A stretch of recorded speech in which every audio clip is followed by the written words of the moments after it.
Ratusan calon pelamar menjadi pegawai negeri sipil di Kabupaten Buleleng tampak mulai antri untuk melengkapi berkas lamaran. Pada tahun 2018 ini, Kabupaten Buleleng paling banyak mencari tenaga di bidang tenaga pendidikan serta tenaga kesehatan. Setelah 5 tahun moratorium CPNS yang dilakukan pemerintah pusat, akhirnya pada tahun ini Kabupaten Buleleng mendapat kesempatan untuk merekrut PNS.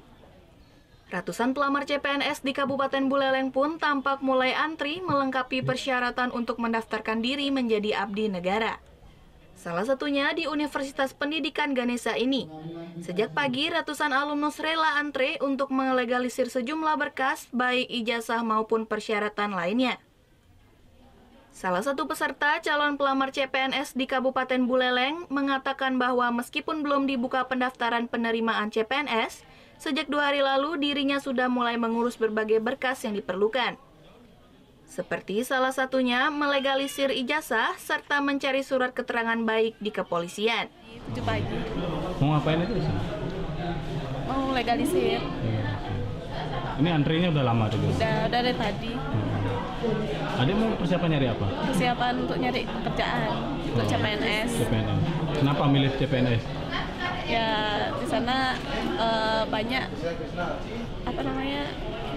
lingkupan kerjanya, lingkungan kerjanya. Untuk mengantisipasi membeludaknya para alumni untuk mengurus ijazah, Rektor Undiksa Singaraja, Profesor Nyoman Jampel mengaku telah menambah tenaga administrasi untuk membantu para alumni untuk mengurus administrasinya. Sejak adanya formasi CPNS gitu ya, ini memang terjadi ledakan lah anggap para alumni kita untuk mengesahkan ijazahnya, mengesahkan sertifikatnya, dan juga mengesahkan akreditasi APS-nya. Gitu. Untuk guru itu yang lolos kemarin di TKD itu 85% orang ini tamatan kita itu. Yang kita juga kan mencetak ya tamatan kita yang bisa mengikuti PPG ya, pendidikan profesi guru. Kepala Dinas Pendidikan Pemuda dan Olahraga Kabupaten Buleleng mengaku meskipun masih dilakukan perekrutan CPNS sebanyak 158 orang guru, Buleleng masih alami defisit tenaga pendidik. Ini dikarenakan banyaknya guru di tingkat sekolah dasar yang pensiun sejak tahun 2016 silam belum digantikan. Jadi kita masih membutuhkan sekitar 300 guru ya pada detik ini.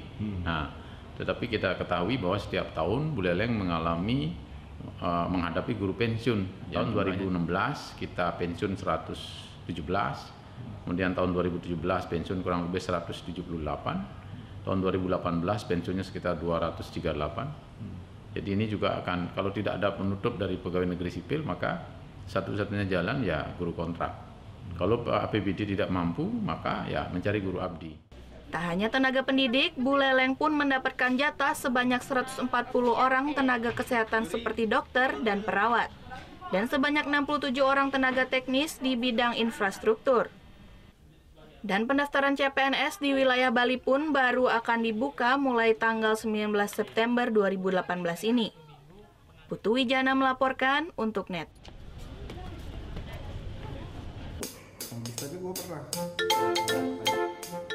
Nah, udah kan untuk beritanya? Jangan lupa di-subscribe, di-like, dan juga di-komen ya akun YouTube dari Net Bali. Terima kasih udah subscribe. Yang belum, jangan sampai lupa. Di sebelah sini nih. Notif subscribe.